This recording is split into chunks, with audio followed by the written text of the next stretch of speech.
Assalamualaikum warahmatullahi wabarakatuh. Kami dari kelompok 1 ingin menjelaskan makna dari setiap komponen rumus dasar classical test theory. Berikut yaitu anggota dari kelompok 1. Baik, di sini saya akan menjelaskan dari makna true score, error, dan juga observed score. Nah, untuk observed score ini adalah skor yang tampak secara nyata ketika seseorang menjalani suatu tes ataupun pengukuran. Nah, itu untuk hasil akhir yang kita catat dari peserta itu bisa berupa nilai ujian, skor kuesioner, ataupun hasil observasi. Misalnya, kamu mendapatkan nilai 110 di tes IQ. Nah, nilai itu yaitu observed score, yaitu hasil pengukuran yang bisa dipengaruhi oleh banyak hal. Untuk true score yaitu nilai sebenarnya yang mencerminkan kemampuan sejati individu terhadap konstruk yang diukur. Artinya, true score ini adalah harapan teoritis dari skor yang akan diperoleh seseorang jika ia mengerjakan tes yang sama secara berulang kali dalam kondisi yang ideal. Nah, untuk error, ini adalah kesalahan pengukuran yang membuat skor tes kita itu bisa sedikit lebih tinggi ataupun lebih rendah dari nilai murni. Misalnya, nilai murni ataupun nilai sejati.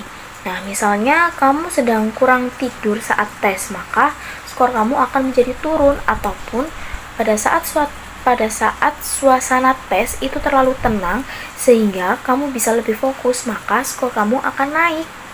Selanjutnya, alasan mengapa error dianggap acak dan berdistribusi normal di sekitar 0. Pada kesalahan dalam psikometri dianggap acak dan berdistribusi normal dengan rata-rata 0 karena diasumsikan bahwa kesalahan ini saling meniadakan dalam jangka panjang dan tidak memiliki pola yang sistematis. Karakteristik ini penting agar skor yang diukur dapat dianggap sebagai representasi yang akurat dari skor true dari subjek yang diukur dan untuk meminimalkan bias dalam pengukuran. Yang pertama, mengapa error dianggap acak?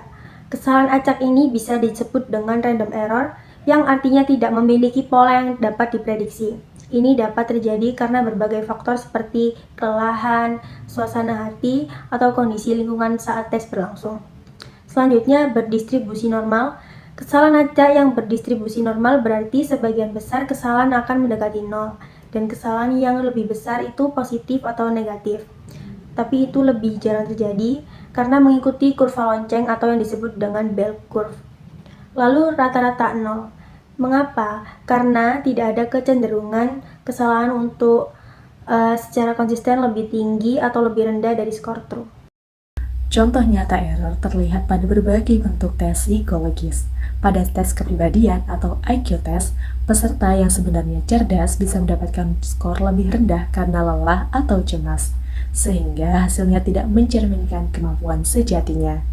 Dalam tes kepribadian pula, responden kadang menjawab untuk terlihat lebih baik atau social desirability bias, membuat hasil lebih menggambarkan citra diri ideal, bukan kepribadian yang asli. Sedangkan pada observasi perilaku, menegaskan bahwa hasil observasi sangat bergantung pada kepekaan peneliti, sehingga perbedaan persepsi antara pengamat dapat menurunkan objektivitas. Meskipun error tidak dapat dihilangkan sepenuhnya, hal ini bisa diminimalkan dengan menggunakan alat ukur yang reliable dan valid, memberikan instruksi tes yang jelas dan standar, menjaga konsistensi kondisi pengukuran, serta melatih pengamat agar penelitiannya lebih objektif. Dengan langkah-langkah tersebut, skor hasil pengukuran akan semakin mendekati true score atau T, atau nilai kemampuan sejati seseorang. Dalam pengukuran psikologis, error berarti selisih antara skor yang tampak yaitu observed score dengan kemampuan sejati seorang individu atau true score.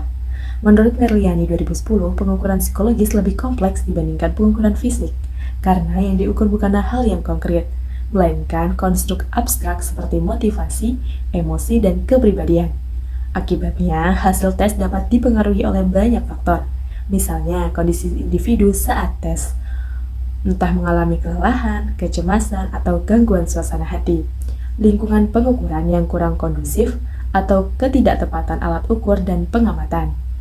Faktor-faktor ini menimbulkan perbedaan kecil antara skor sebenarnya dan skor yang tampak, yang disebut sebagai error. Kesadaran akan adanya error penting agar peneliti tidak menafsirkan hasil tes secara berlebihan dan tetap menjaga objektivitas. Asumsi dari dasar tes teori klasik. Yang pertama, asumsi pertama menjelaskan bahwa terdapat hubungan antara skor tampak yang dilambangkan dengan huruf X dan skor murni yang dilambangkan dengan huruf T, skor kesalahan atau error yang dilambangkan dengan huruf E. Kesalahan pada pengukuran dalam teori klasik merupakan penyimpangan tampak dari skor harapan teoretik yang terjadi secara random. Hubungan itu adalah bahwa besarnya skor tampak ditentukan oleh skor murni dan kesalahan pengukuran. Dalam bahasa matematika dapat dirumuskan dengan X sama dengan T plus E. Jadi ada satu contoh, yaitu seorang siswa bernama Dina mengikuti tes matematika dengan skor tampak 80. Menurut teori tes klasik, skor tampak yang diperoleh yaitu 80. Dan misalnya sebenarnya kemampuan sejatinya 85 atau yang dilambangkan T, tetapi karena Dina sedang kurang tidur, mungkin sedang tegang ujiannya, ia salah membaca petunjuk. Jadi timbullah kesalahan pengukuran E sebesar negatif 5. Jadi untuk X sama X adalah 80 sama dengan T 85, untuk errornya negatif 5, yaitu hasilnya 80 sama dengan 80. Baik, selanjutnya saya akan menjelaskan asumsi kedua. Asumsi kedua merupakan bahwa skor murni nilai harapan sigma X. Dengan demikian, skor murni adalah nilai rata-rata skor perolehan teoritis sekiranya dilakukan pengukuran berulang-ulang atau sampai tak terhingga terhadap seseorang dengan menggunakan alat ukur. Adapun contohnya, yaitu misalkan seorang siswa yang bernama Rati mengikuti 10 kali tes yang mirip. Setiap kali ia mengerjakan, ada faktor-faktor kecil seperti pada tes ke-1, dia merasa segar, gembira, tapi nilainya turun sedikit. Untuk tes kedua, salah baca. Nah, untuk nilainya turun sedikit lagi. Tes ketiga, soal agak sulit, tapi nilainya juga turun sekali. Tes yang keempat, sedang termotivasi. Nah, ini nilainya akan naik dia, dan seterusnya. Jika kita rata-rata seluruh kesalahan itu, hasilnya kira-kira 1 ditambah 2 ditambah min 1 ditambah negatif 4 ditambah 2 ditambah negatif 5 ditambah tak terhingga, maka sigma E sama dengan 0 sesuai asumsi teori tes klasik. Terima kasih. Baik, selanjutnya akan saya lanjutkan ke asumsi ketiga, yaitu tidak ada korelasi antara skor murni dan kesalahan pengukuran. Penjelasan ini menyatakan bahwa skor murni atau true score seseorang itu tidak berhubungan dengan kesalahan pengukuran atau error. Dengan kata lain, kesalahan yang dilakukan seseorang ketika mengerjakan tes bersifat acak atau random tidak tergantung pada seberapa tinggi atau rendah kemampuan sebenarnya orang tersebut. Jadi contohnya itu seseorang yang benar-benar pintar atau mempunyai true score yang tinggi itu tidak selalu mengalami kesalahan yang lebih kecil, dan sebaliknya ketika seseorang yang mempunyai true score rendah itu tidak otomatis juga mengalami kesalahan yang lebih besar. Jadi sebaliknya begitu, semua orang itu memiliki peluang yang sama untuk mengalami error. Selanjutnya, asumsi keempat, tidak ada korelasi antara kesalahan pada dua pengukuran. Itu asumsi ini menjelaskan kesalahan pengukuran dari satu tes itu tidak mempengaruhi kesalahan pada tes yang lain. Jadi, jika seseorang mengikuti 2 kali tes itu, kesalahan yang dialami pada tes sebelumnya itu tidak selalu terjadi pada tes yang dilakukan selanjutnya. Seperti itu. Selanjutnya ada asumsi kelima, yaitu kesalahan pada tes pertama tidak berkorelasi dengan skor murni pada tes kedua. Berarti asumsi ini menyatakan bahwa kesalahan pengukuran yang terjadi pada satu tes tidak boleh memiliki hubungan dengan skor murni dari tes lain yang mengukur hal sama.